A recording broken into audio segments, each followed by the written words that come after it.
पूर्वी वाल्मिक कराडचं कनेक्शन धनंजय मुंडे सोबत जोडलं जात होतं, मात्र आता पंकजा मुंडेंच्या दसरा मेळाव्यामध्ये वाल्मिक कराडचे फोटो दिसतायत। तुमचं याबद्दलचं आकलन तुम्ही काय सांगाल?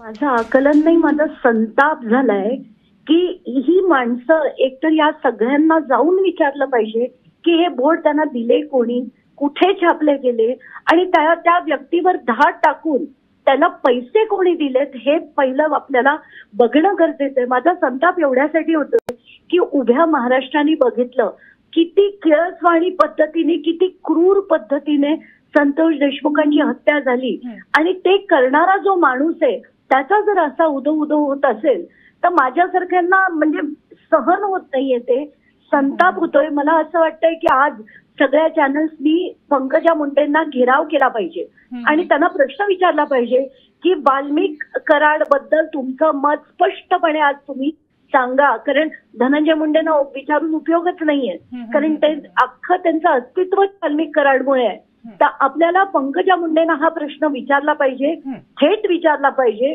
कारण मला तर खूप राग येतोय की किळसवाणी राजकारणाचा हा कळस झालाय आज।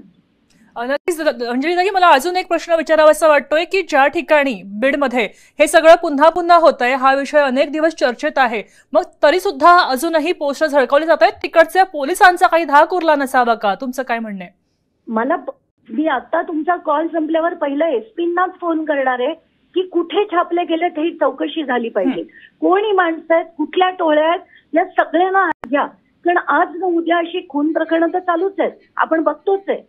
आणि हे सगळं जर थांबवायचं झालं तर पोलिसांचा धाक जो आता उरलेलाच नव्हता तो पुन्हा आणणं गरजेचं आहे आणि खरंच कोणीतरी पुढे होऊन बीडला सुधारण्याचा प्रयत्न करायला हवा। मी तर खरंच पंकजा मुंडेंना विनंती करेन की तुम्ही जर यातला भाग नसाल तर काहीतरी करा आणि हे चित्र बदला। नक्कीच। सविस्तर माहितीसाठी धन्यवाद। तुमची